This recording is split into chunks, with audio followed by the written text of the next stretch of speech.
Assalamualaikum warahmatullahi wabarakatuh. Halo trader, selamat datang kembali di channel Zulfikar Effect. Di video kali ini kita akan membahas tentang analisa trading forex ya, menggunakan BBMA O'Malley yang dikhususkan buat teman-teman mungkin yang masih galau tentang mengenal ciri-ciri re-entry yang bagus, kenapa valid dan tidak valid ya. Kita akan bahas lebih lanjut di video kali ini. Oke, buat teman-teman yang belum subscribe channel ini, silahkan klik tombol subscribe terlebih dahulu, like dan share ke teman-teman juga. Jangan lupa juga bunyikan lonceng notifikasi agar teman-teman selalu mendapatkan informasi terupdate setiap Mimin melakukan upload video terbaru. Sekedar informasi buat teman-teman pemula yang belum mengerti sama sekali tentang BBMA O'Malley, teman-teman bisa klik pada bagian playlist dan teman-teman bisa mencari playlist yang berjudul BBMA Basic. Di sini Mimin sudah menjelaskan dari 0 sampai dengan akhir untuk basicnya ya. Jika teman-teman sudah memahami basic, kita akan lanjutkan ke pembahasan kali ini tentang memvalidnya re-entry. Oke teman-teman, di sini Mimin akan membahas, mungkin teman-teman yang sudah menguasai BBMA O'Malley pasti mengalami yang namanya re-entry yang tidak valid atau bisa dikatakan re-entry yang terlajak itu ya, kalau bahasa Malaysia gitu. Re-entry yang terlajak itu contohnya seperti ini. Ya, di sini contohnya ada candle momentum. Oke teman-teman, di sini ada candle momentum ya. Teman-teman pasti tahu dong, candle momentum adalah candle yang close melepasi MA5, MA10 dan top BB ataupun low BB. Nah, seharusnya setelah candle ini close, maka kita tahu bahwa ini adalah signal yang menandakan untuk meneruskan perjalanan buy ya pastinya. Biasanya kita akan stay di sini untuk melakukan buy ya. Tapi setelah kita lakukan buy, dia langsung turun dan terlajak sampai ke low BB. Nah, mungkin ini sering terjadi bagi teman-teman yang sampai saat ini mungkin belum mendapatkan jawaban. Di video kali ini mungkin teman-teman akan mendapatkan sedikit pencerahan kenapa ini terjadi ya. Di sini juga teman-teman bisa lihat ada candle momentum dan dia terlajak sampai ke bawah. Ini disebut terlajak ya teman-teman. Adapun re-entry yang clear yang pada umumnya dicari ataupun bisa dibilang yang valid, very clear, itu seperti ini. Ada candle momentum, kemudian dia trigger atau dia retrace untuk mencari MA5, MA10 high untuk kita lakukan entry sell. Namun setelah terjadi sell, kemudian terjadi lagi momentum, seharusnya kita melakukan re-entry di area ini ya, tapi dia terlajak sampai melewati mid B atau rejection ya. Sama halnya seperti ini, teman-teman bisa lihat momentum, tapi dia juga ikut terlajak sampai ke atas mid BB. Oke, ini adalah poin yang penting yang harus kita bahas bagi teman-teman. Kenapa hal ini bisa terjadi? Kenapa re-entry itu tidak selalu clear seperti ini? Misalnya sebut saja ini momentum dan ini adalah re-entry dan buy. Oke teman-teman, untuk mendapatkan jawaban dari semua ini, teman-teman harus memahami struktur dalam struktur ya. Teman-teman pasti tahu struktur BBMA O'Malley itu yang pertama sekali ada ekstrim, ada TP wajib, ada MHV, ada CS arah kukuh, dan ada re-entry, kemudian ada momentum dan ada re-entry. Ya, itu adalah struktur dasar dalam BBMA O'Malley. Oke, jika teman-teman sudah memahami strukturnya, sekarang kita akan membahas yang agak advance sedikit untuk memvalidkan re-entry yang selama ini sering terlajak seperti ini. Oke. Pertama-tama kita akan bahas dari sini ya. Ini adalah re-entry yang very clear, yang mana re-entry ini berlanjut setelah terbentuknya momentum buy. Maka area ini adalah area buy. Untuk mengkonfirmasi ini adalah area yang valid untuk buy, kita turunkan ke time frame H1 dan kita lihat lagi di sini dia adalah terlajak, teman-teman. Di sini teman-teman bisa lihat ada candle momentum yang close di luar BB. Seharusnya teman-teman pasti akan fokus buy di area ini. Area MA5, MA10 ataupun area mid BB untuk buy. Tetapi dia terlajak sampai ke low BB. Tetapi di time frame H4 very clear, di time frame H1 dia terlajak. Ya, ada nggak area entry H1 yang tidak terlajak, yang clear? Ada. Contohnya seperti ini. Ada momentum, ada area entry. Ya, ini very clear, dia tidak terlajak melewati mid BB. Seperti ini ya. Ini ada momentum dan dia terlajak sampai di atas mid BB. Ya, oke.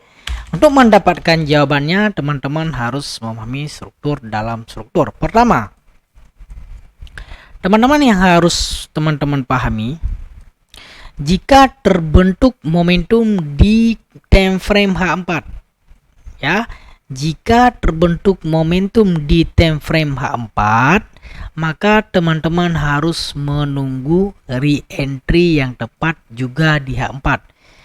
Momentum adalah signal, re-entry adalah setup. Ya, ketika di H4 terbentuk re-entry, maka tunggu dia masuk ke area re-entry H4. Karena signal dan setup sedang berlaku di H4. Sedangkan TF bawah, misalnya H1,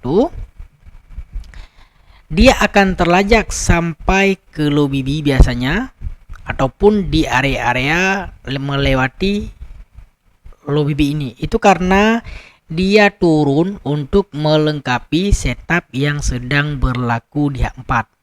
Ya, contohnya ini ada momentum buy.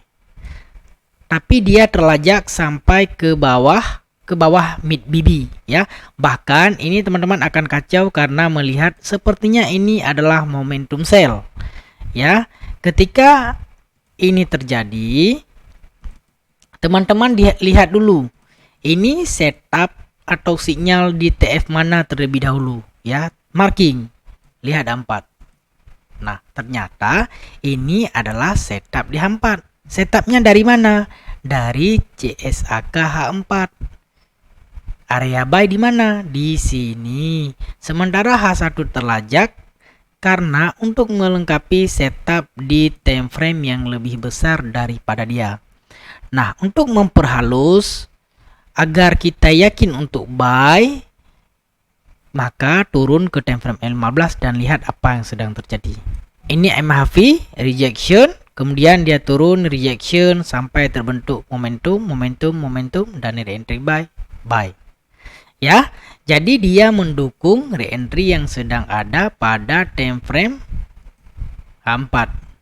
Oke teman-teman, setelah melihat tadi mungkin sedikit ada pencerahan ya untuk teman-teman yang mungkin selama ini sering misalnya ngikut re-entry di H1 ternyata tidak valid, malah ngikut H4 ya. Ini sudah menemukan jawabannya ya. Pokoknya teman-teman lihat dulu, intinya lihat dulu signal dan setup sedang berlaku di time frame mana, baru turunkan time frame ke bawahnya untuk mencari entry. Contohnya seperti ini. Di sini ada momentum tetapi terlajak sampai ke area di bawah mid BB, bahkan berlaku rejection di MA50 ya. Sekarang perhatikan di time frame H4. Nah, apa yang terjadi? Dia adanya setup di time frame H4 yang sedang berlaku, yaitu momentum, kemudian dia turun membuat re-entry di H4 sehingga membuat time frame H1 itu terlajak sampai mendekati low BB. Ya. Kenapa hal itu bisa terjadi? Oke, di sini Mimin jelaskan. Hal ini terjadi karena area mid BB ke low BB di H1 merupakan area terendahnya di H4 ya. Areanya ME5, ME10 low di H4. Sedangkan area top BB sehingga ke mid BB adalah area tertingginya di H4. Dia di area ME5, ME10 high ya. Jadi ketika menemukan re-entry, sebut saja re-entry misalnya teman-teman mau lihat misalnya seperti ini. Ada momentum di H1 ya. Kemudian dia naik membuat re-entry. Pertama yang harus dilakukan, lihat dulu di time frame H4 sedang berlaku apa. Nah, misalnya dia re-entry yang sedang running. Artinya re-entry ini valid karena di H4 bukan sedang membentuk momentum dan re-entry, tetapi dia re-entry yang sedang running. Kemudian turunkan ke time frame M15. Lihat apa yang terjadi di M15 setelah kita marking re-entry di H4. Nah, dia bermain di area mid BB ke top BB-nya M15, ya. Mid BB ke top BB M15. Padahal kan di sini ada momentum. Kenapa dia tidak re-entry di area sini? Malah dia naik ke atas. Nah, karena signal dan setup sedang berlaku di H1 M15 sehingga terlajak sampai ke area mid sampai top BB. Kenapa? Karena area mid ke top BB adalah area tertingginya di H1 dan area H1 ini adalah area ME5, ME10 bahkan ada mid BB. Dan ini adalah re-entry pertama yang clear di H1. Sedangkan kalau kita melihat di H4 sedang melakukan running. Ya. Di sini kalau terlajak seperti ini karena ini adalah re-entry daily. Nah, re-entry daily. Dan ini sudah berjalan sehingga terbentuklah sinyal dan setup di H1 yang bisa kita ikuti dengan kombinasi M15. Ya, di sini ya. Setelah momentum dia turun dan membuat re-entry kembali. Ini momentum, ini re-entry. Re-entry ini coba lihat di H4. Apa yang sedang dia buat? Nah, dia candle yang sedang running, bukan sedang dalam keadaan membuat re-entry. Sekarang lihat di H1, dia membuat re-entry. Dan untuk memvalidkan kembali, kalau mau entry di area entry H1 ini, kemudian downkan ke M15 dan lihat apa yang terjadi di M15.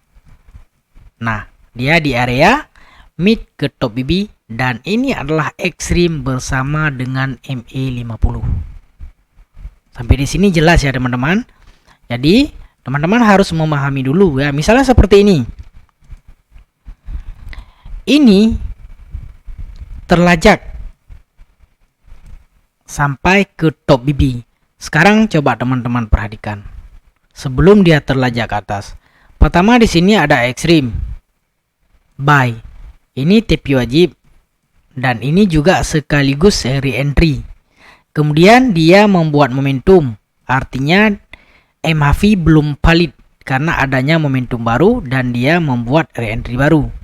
Kemudian dia masuk ke zone ini membuat re-entry kembali dan ke sini baru terbentuknya extreme dan MHV dalam keadaan BB datar sehingga dia naik destinasi ke top BB. Kenapa? Karena ini sedang membentuknya re-entry di time frame H4.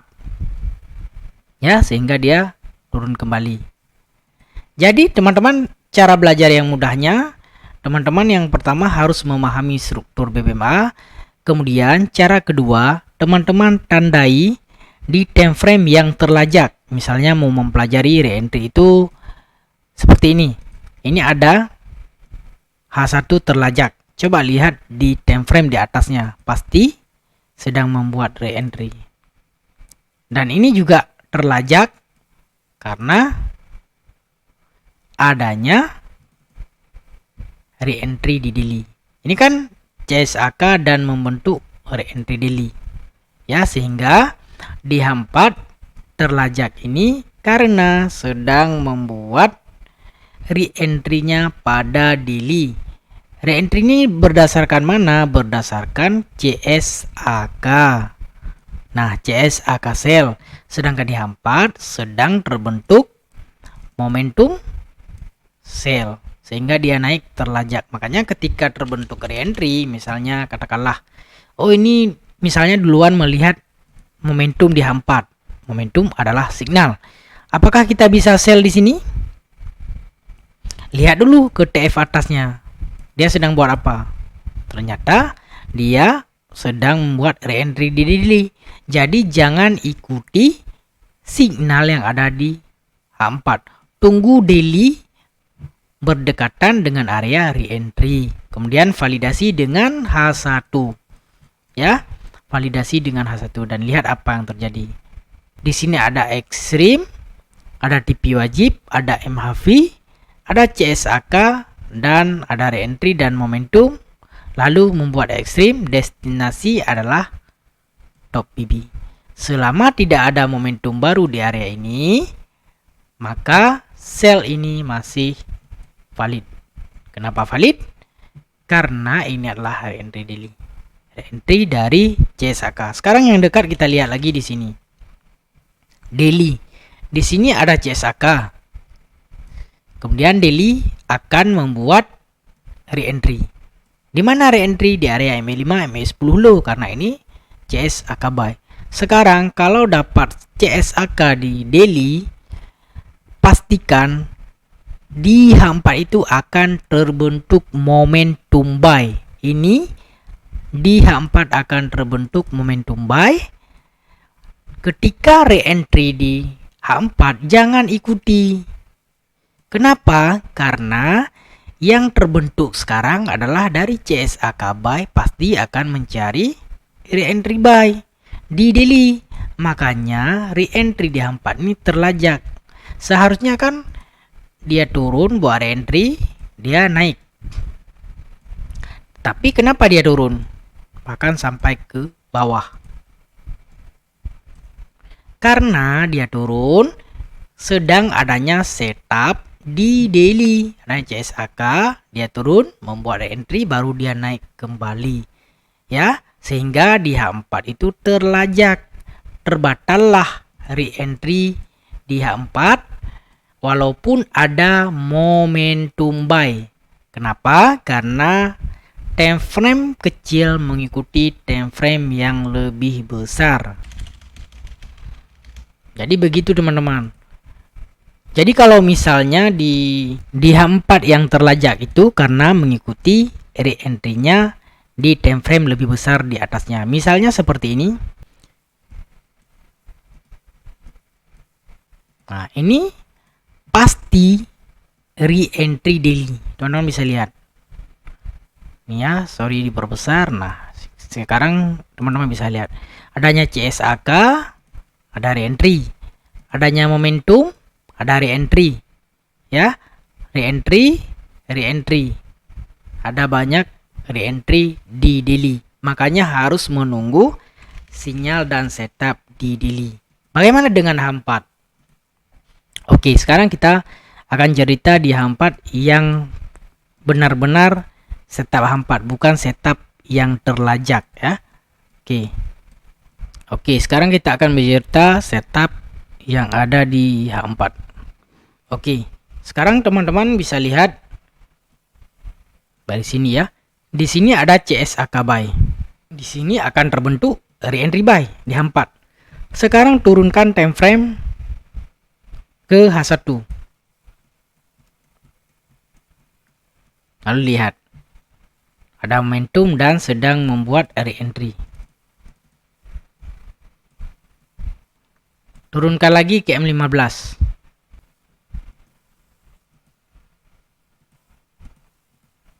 Lihat. Apa yang terjadi di M15? Dia membuat extreme buy balik yang ada MA50-nya.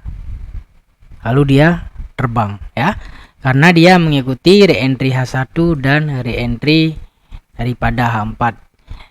Jadi begini teman-teman. Jika time frame acuan CS arah kuku, pastikan time frame kedua itu momentum.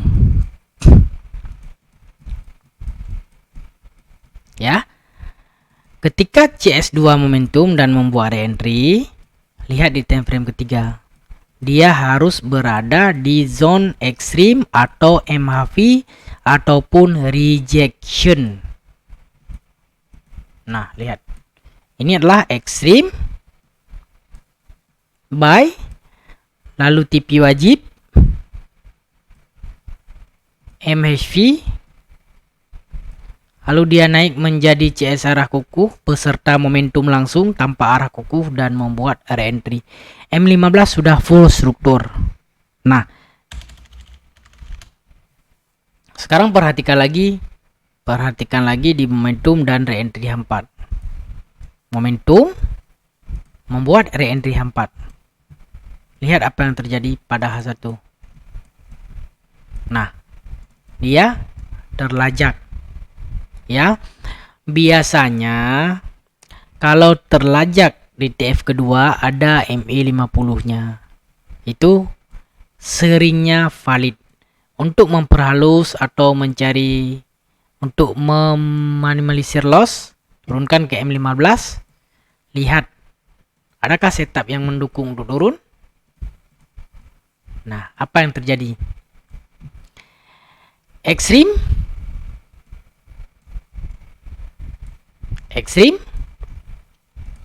TP wajib, langsung membuat CSAK, MHV, momentum, reentry, momentum, dan reentry kembali. Full struktur ya. Sementara di H4 itu terbentuknya momentum dan reentry. Jadi begini teman-teman. Biasanya jika terbentuk momentum sell di time frame H4 itu, di time frame H1 itu seringnya terlajak sehingga ke top BB ataupun rejection MA50 ya, misalnya seperti ini ya. Kita lihat. Nah, kan terlajak sampai ke area mid ke top BB dan paling cantik di atasnya ada MA50. Ini ya, ini MA50. Ini paling cantik. Nah, seharusnya di sini ada momentum. Ini adalah area re-entry. Kenapa dia terlajak? Karena ini adalah re-entry daripada momentum di H4. Momentum re-entry. Ya, jadi cara tandanya simple. Kalau ada CSAK di time frame H4, jika time frame acuan terbentuknya CSAK, maka di time frame kedua akan terbentuk momentum. Di M15 akan membentuk full struktur. Ya. Jika terbentuknya setup, sinyal dan setup di daily, maka di H4 akan berlaku rejection atau terlajak. Di sini teman-teman harus pahami, jika terbentuknya CSAK adalah signal, maka TF kedua akan membentuk momentum. Momentum juga adalah signal dan sama-sama keduanya menunggu re-entry. Ya, ketika daily terbentuknya CSAK, di H4 akan terbentuk momentum. Ketika re-entry, tunggu re-entry daily, jangan masuk di re-entry H4. Begitu juga di H4. Jika di H4 terbentuk CSAK ataupun momentum, itu tunggu re-entry-nya di H4.